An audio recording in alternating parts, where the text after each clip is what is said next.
Hey everyone, thanks for taking some time to listen to our RentoMax Salesforce user manual.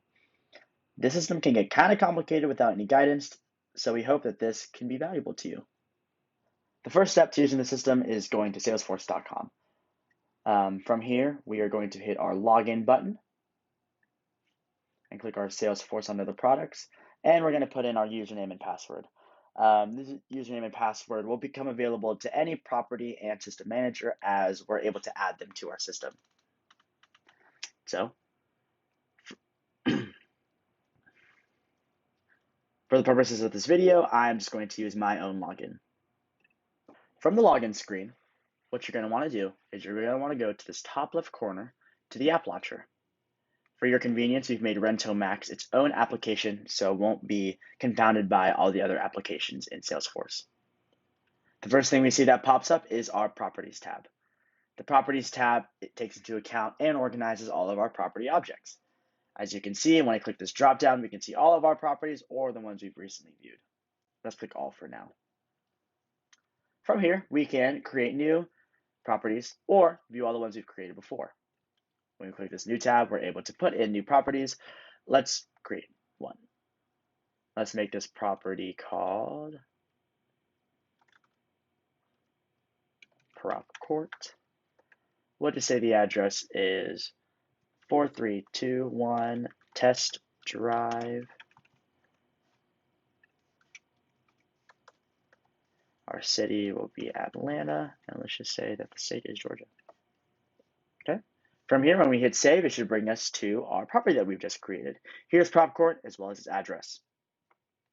Every single one of these attributes is editable. We would just need to click the pencil there, and we are able to edit any property that we want. Our next object that we're going to look at is our Units tab. Once again, this Unit tab, you're able to click this drop down and see all of the units or the recently viewed ones. Let's click all for now. When we click all, once again, we see all of these particular attributes that we need to see for a unit. Let's say I want to create a new unit. Okay. So let's create this unit, Prop Court 1. Okay. The thing we're going to want to do is connect it to a related property that we have.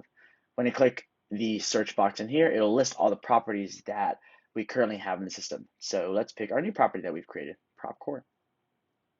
Okay. So we're here, we're going to be able to pick a unit type, either apartment or townhouse. Let's say townhouse. Let's say our monthly rent is $1,200. Our square footage is 1,400. We have 2 bedrooms, 2 bathrooms. And let's just say that since there are no tenants inside yet, we're going to make it available. The townhouse unit type is able to have a yard. So we can say that there is a yard present or there's none. Let's say that there's a yard present. And we're able to check this box to show that there's a balcony. Let's hit save. When we hit save, we see that our unit, Prop Court 1, has been created. And once again, if I click this pencil button, I'm able to edit that unit. All right, from here, we're going to go to our Tenants tab. Let's look at the drop down. Once again, all and recently viewed are available. Let's click all. We see our tenants that we have created, as well as the rented unit that they're associated with, the phone number, and their date of birth. Let's click new to create a new tenant. So for this tenant, we'll just make this name Testy, right? And what we're going to also want to do, once again, is attach them to a rented unit. A tenant can't be a tenant without an apartment living in them, right? So I'm going to click it to search the unit, and here are all of our units that we have created. Okay. Let's pick the Prop Court 1 unit that we made in the last example. Date of birth, let's just say January 1st, 1999. Okay, we can specify the number of people in the household, the phone number, address, email address here, okay, and as well as the move-in date of the that they moved into their unit. So let's just say that they moved in on the 1st of 2023. Okay. Let's hit save here, and look, Testy, our new tenant, has been created, and whenever Testy changes his or her phone number or email address, we are able to change those attributes as needed. All right, now we move on to the maintenance request. This is where the system gets a little bit dicey. and it kind of prongs off into two different ways. We wanted to make sure that the system was able to handle requests coming from two different types of mediums. One, over the phone, and two, kind of in a web format. Whenever a property manager gets a maintenance request over the phone, they're able to log onto the system and just create the case from here. So if I click New, right, the first thing that the system manager is going to have to do is pick a record type, either electrical or plumbing. So let's say this is a plumbing request. All right. So when they're on the phone, they're going to be able to take note of a couple of key attributes so they're able to put it into the system. The first is the tenant that the maintenance request is coming from. So let's pick our tenant that we just created. Our status, we'll put pending for now because a maintenance person has not been assigned or has not been contacted yet. So we'll say pending. We'll make the priority high and the case origin over the phone. Okay. For our subject, we can just say, since it's a plumbing request, that a pipe was broken. And the description, we'll just make it the same. And then we'll hit save. Okay. So here's what the system kind of does on the background. So we've just created this new case, and you can see, once again, all of our attributes are on the right side here. Two things have happened when the system, when we've created this maintenance request. The first thing is that it has sent an email to the plumbing maintenance man. This will need to be set up in the users tab, which I will show a little bit towards the end. The second thing that the system does automatically is that it starts this internal timer. What this internal timer does is, after 48 hours, a maintenance request would automatically change the status to escalated and create an escalated request. Once again, these aren't features that you as a property manager need to do. The system kind of does it on its own. Besides grabbing maintenance requests over the phone, we wanted to also create a more accessible portal for users to input their maintenance requests in this kind of web-based format.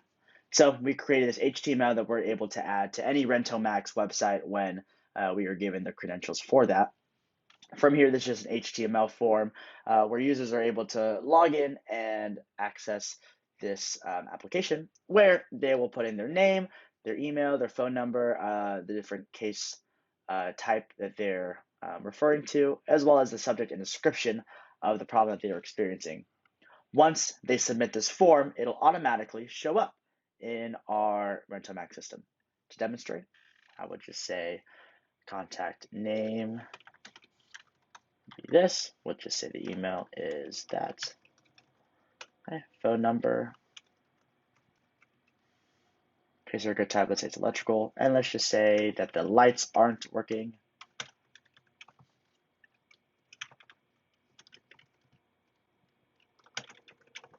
Okay. When I hit the submit button, once it routes me to the other website, I will know that the request has been completed. And when I look at I'll open cases, I see that lights aren't working. Case number 1041 has been created automatically for me.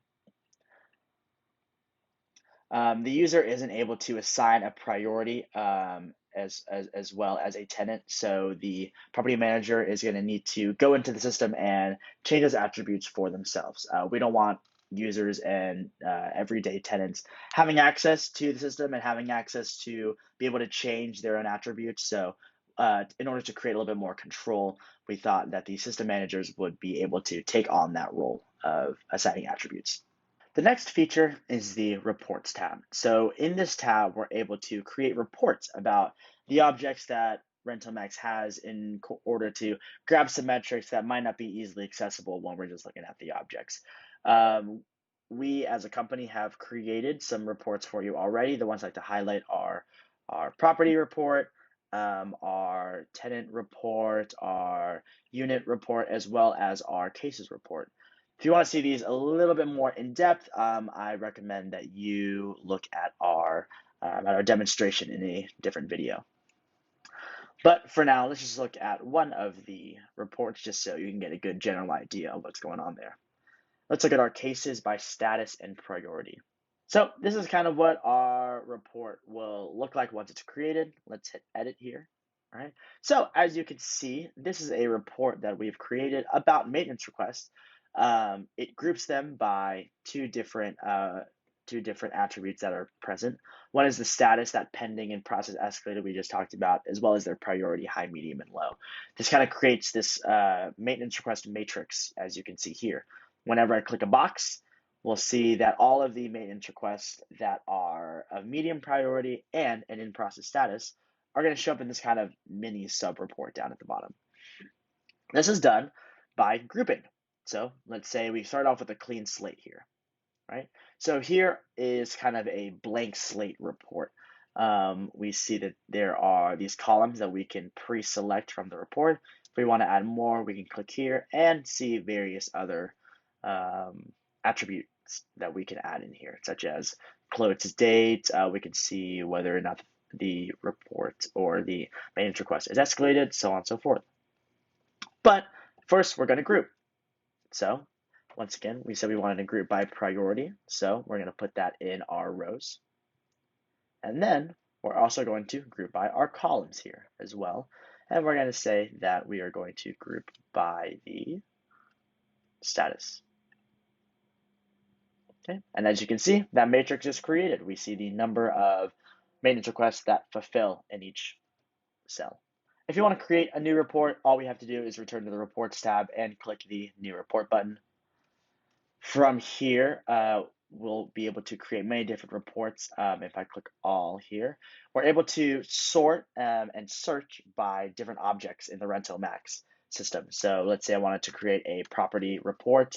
I can pick properties, which would just be properties just in isolation, as well as properties with units. Once again, we related units to the properties. Properties have units within them. And so if we click this, we're able to create a report that takes information from both objects and links them together. Once again, you see a pretty bare bones report in here, but like in the example beforehand, you can add columns to make the report a little bit better. Let's say we wanted to make it monthly rent here. So here's the rent of all of our properties. In fact, in row 2, you can see the property and the unit that we created just now. And we can group some of these as well. So let's say I wanted to group by property in this example. So property name. You see all of our properties on the left side here, as well as the monthly rent in each unit that within each of the properties. On the bottom, we can look at our subtotals, our grand totals. You can customize this to your liking. You can even, if you want to, summarize them in different ways. So let's say I wanted the average in there. I could click that as well, and you'll see that the average shows up in these subtotal cells. And the final part of the system that we want to look at is our dashboards. So dashboards are going to be helpful for a handful of reasons. Let's say there's a metric that you're constantly going back to. There's a metric that you're trying to compare side by side to another one. You're trying to assess a trend of it as well.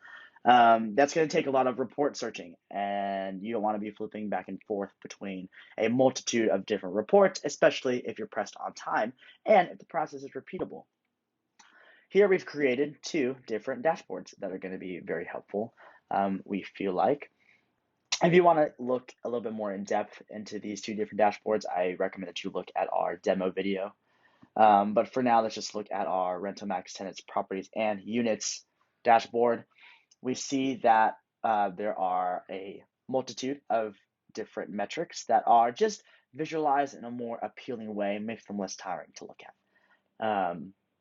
These metrics and different attributes are pulled directly from the reports that we just made. This one in particular, I believe I combined the property report with the unit report as well as the tenant report as well.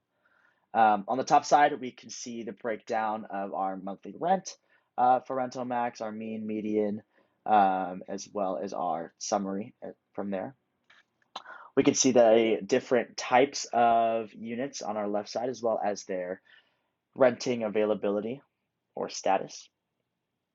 This middle row is going to show us a little bit more of a detailed look into our units. This left side shows a mini report of units by the rental status, as well as a bar chart detailing their attributes as well.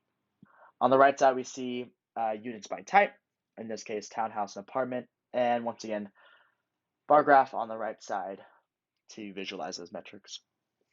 On the bottom, we see tenants, as well as some information about them, kind of a mini report. As you can see on the bottom left, we see our tenant that we just created. And on the right side, it's just a metric to easily keep track of the amount of tenants that are in the RentoMax property system. That's just an example of a dashboard that we had made. Once again, this dashboard will be available to all system and property managers within the organization. If you want to create your own new dashboard, we're going to click New Dashboard on the top right-hand side and just name it. Once we create it, we kind of see this blank slate. We can add components using this button. And once again, in order to create components to put into your dashboards, you're going to have to do the nitty-gritty hard work and make reports first in order to make components and add them. Let's take my report on cases by status and priority. And you can see that we have this bar graph, and it organizes the different number of cases based on their status, which is pending, in process, and escalated, as well as their priority, high, medium, and low. I can pick a multitude of different chart options. Here's a stacked bar, here's a vertical stacked bar, as well as I can do a pie graph as well, whatever fits your fancy. And so that concludes with our dashboards. I want to show within the system is the ability to add users, edit users, and as well as to more specifically define those electrical and plumbing maintenance people, as I had mentioned before in our maintenance request discussion beforehand. To get there, we're going to click up this top and click Setup. From here, we'll click this Users tab and Users. From here, we see the number of users that we've added to the system. As a kind of an advance, I've already made a user for the plumbing and electrical, so you won't have to go through and jump all the hoops. Within there, let's click the plumbing maintenance man. So you'll be able to pick a name for the maintenance person as well as an email for them. This is the username they'll use to log into the Salesforce system if they need to look at some maintenance request attributes as well. Once this username and email have been put into this user, the flow or the automation, the automatic email that will send the details of this maintenance request to the maintenance person will be created. And it will automatically send for each one of them. Until this plumbing user and electrical user are defined, these emails will directly be routed to the system administrator. Here's an example of one of the emails that was created. So here's the maintenance request that we created for our new tenant just a little bit ago. As you can see, it has the tenant's name up on the top, and it has a notification kind of operation on the bottom. We see the type of maintenance request that it is, the different priority that we assign to it, as well as the subject and description. Once again, the system automatically takes these fields from our maintenance request object and is able to put it out in this notification email, so you do not have to. RentoMax, we just wanted to thank you again for listening to our Salesforce user manual. We hope that this demonstration was a little bit more helpful and answered some questions about its usage. Thank you.